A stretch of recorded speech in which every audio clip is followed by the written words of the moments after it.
Good morning and welcome to today's Thursday Thought.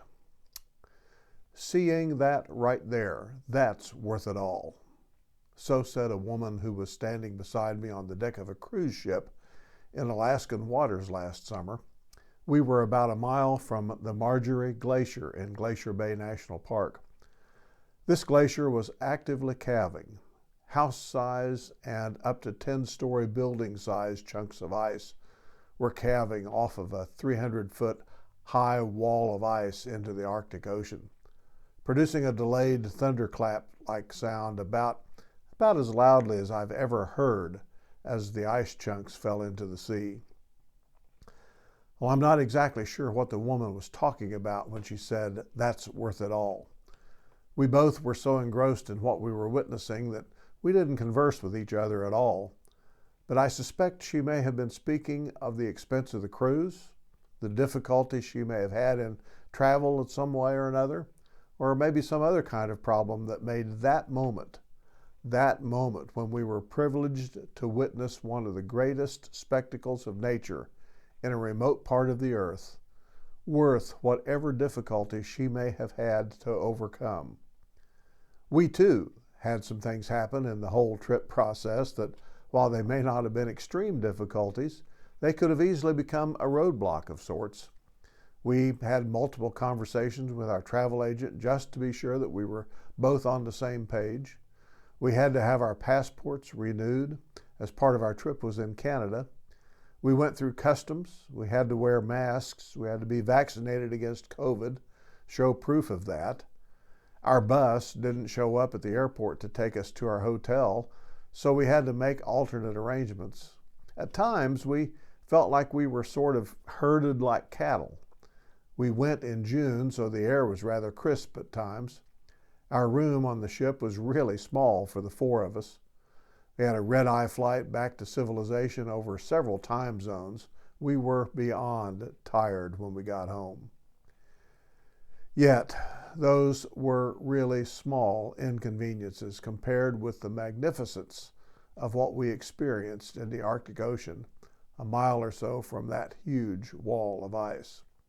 Yes, seeing that right there, that indeed was worth it all. Paul, the apostle of Jesus, had something to say about whether or not the difficulties that we encounter in life are really worth it. Now, this is a man, you recall, who endured arrests, dungeons, beatings, shipwreck, and other inconveniences for the privilege of telling others about the risen Lord and a new covenant that God was giving his people.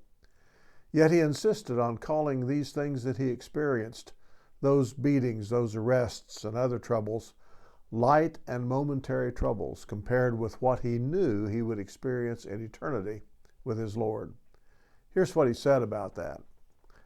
He said, "We do not lose heart. Though outwardly we're wasting away, yet inwardly we are being renewed day by day. For our light and momentary troubles are achieving for us an eternal glory that far outweighs them all. So we fix our eyes not on what is seen, but on what is unseen, since what is seen is temporary, but what is unseen is eternal."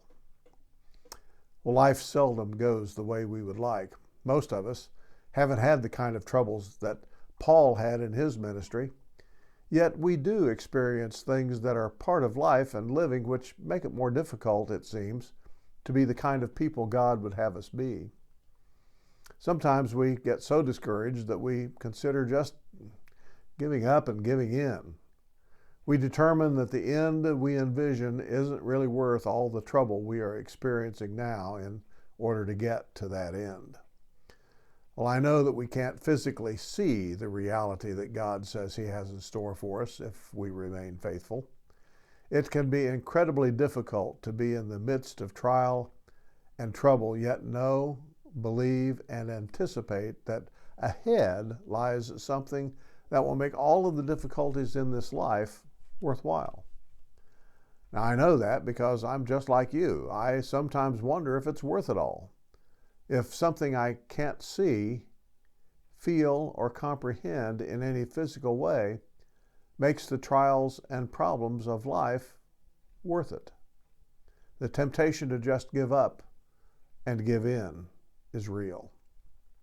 And to add insult to injury, Christians are often accused of believing in some kind of a fairy tale, a pie in the sky, unbelievable and a preposterous tale of a God who became human, lived a human life, was killed by the Romans, and that death somehow makes it possible for anyone who believes that story to have a life after death that is glorious beyond description. Well, I get it. The logic in me says to be wary. Any other story that seems too good to be true, we're told, usually is. Seeing that right there, that's worth it all. I often go back to that statement by the woman who was standing next to me on the ship as we watched the calving of the glacier. I may not physically see God or the future time, but with a kind of sight that bypasses the eyes in my head, I can see the truth of what I'm told. I can see God. I can see the God of the universe. And I too am convinced that these troubles are really light and momentary compared with what I comprehend is ahead. And I hope and I trust that you also will understand that yes, it indeed is worth it all. Blessings.